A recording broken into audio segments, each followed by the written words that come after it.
इस तरह तय की है हमने अपनी मंजिलें, गिर पड़े गिर कर उठे उठ कर चले।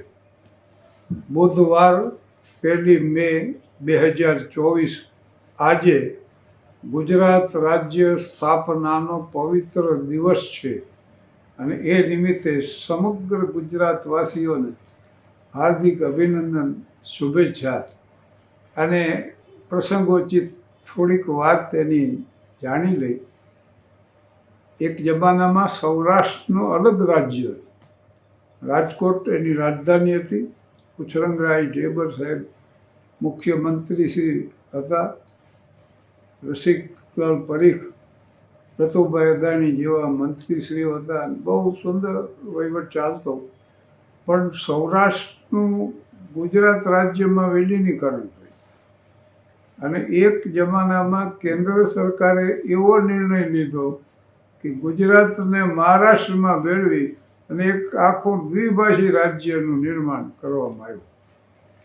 હવે આ નિર્ણય તો લેવામાં આવ્યો, પણ એનો સમગ્ર ગુજરાતમાં પ્રચંડ વિરોધ થયો. જ્યાં જુઓ ત્યાં આંદોલનો, સભા, સરઘસ, તીવ્ર વિરોધ આ ચાલુ જ રહ્યો એમને. અને એના પ્રણેતાને યાદ કરીને ઇન્દુલાલ યાજ્ઞિક, હિન્દુ ચાચાના ગુલામણા નામથી પ્રસિદ્ધ હતા. એનો ખાદીનો જબ્બો, લેંગો અને એક થેલો. એકવાર રાજકોટ રેલવે સ્ટેશન વેઇટિંગ રૂમમાં હું મળ્યો હતો એમને. પણ કેવા ઓલિયા માણસ હતા. એના થેલામાં ભાખરી હોય, સિંગ હોય અને સમગ્ર ગુજરાત એનો પરિવાર જ હતો. જે ઘરે જાય અહીંયા કહે કે બસ એક કપ ચા બનાવી. ઓલા એક કપ ચા આપે એટલે થેલામાંથી ભાખરી ખાય, કાઢી અને ભાખરી ખાઈ લે. ભાખરીને ચા. આવા લોકોને અને આ નેતાઓને યાદ કરી તો એમ થાય છે કહાં ગયે એ લોકો.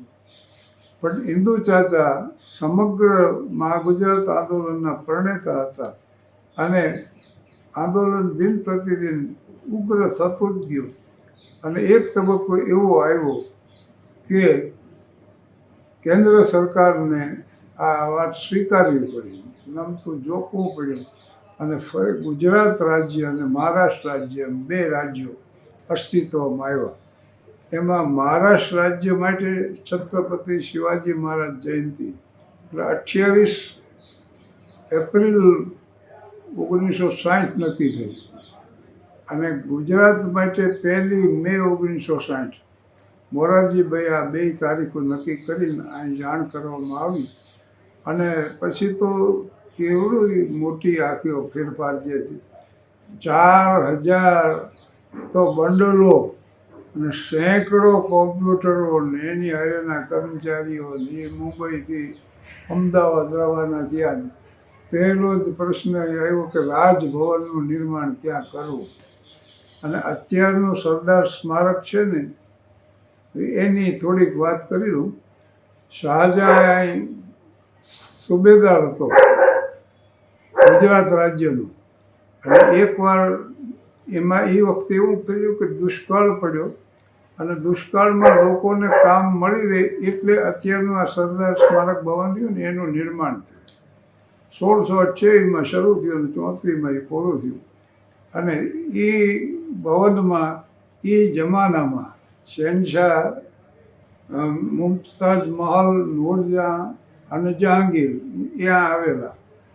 આ ખૂબસૂરત યુવતી એની હારે હતી ને, મુમતાઝ મહલ હતી, જેના ઉપર તાજમહલનું નિર્માણ થયું. એનું પહેલું મિલન શાહજહાં મુમતાઝનું અહીંયા થયું હતું. અત્યારનું સરદાર સ્મારક ભવન છે ને ત્યાં.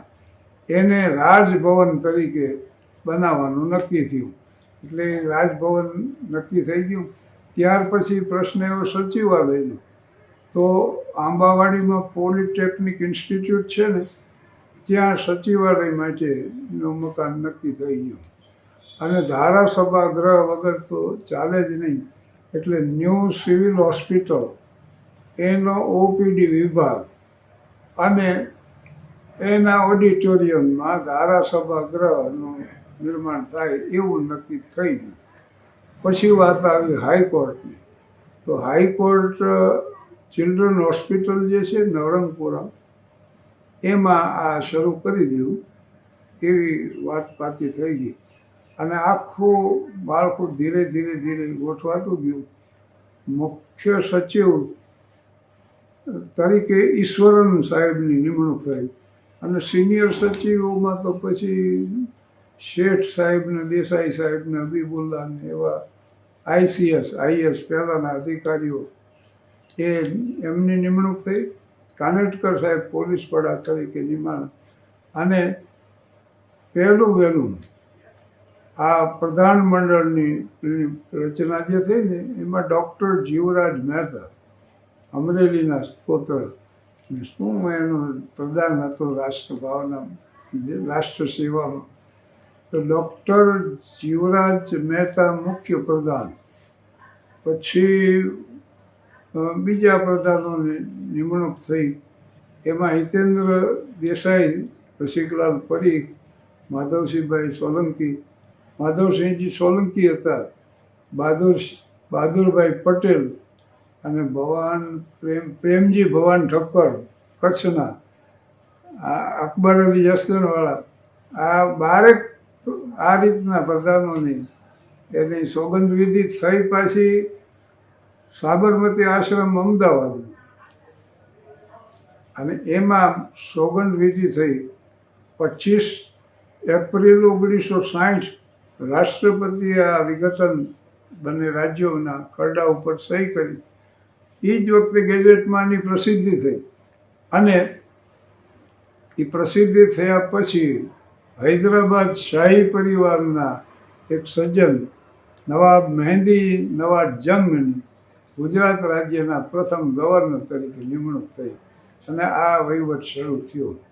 શપથવિધિ થઈ.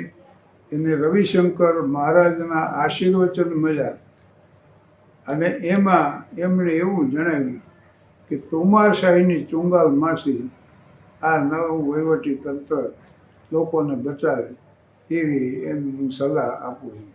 આ રીતે ગુજરાત રાજ્ય અસ્તિત્વમાં આવ્યું, એનો વહીવટ શરૂ થયો અને જેનું સુફળ રૂપે આપણે આ ભાગ્યશાળી છે કે આ દિવસ ઉજવી શકીએ છીએ. આભાર. સૌને હાર્દિક અભિનંદન. ધન્યવાદ.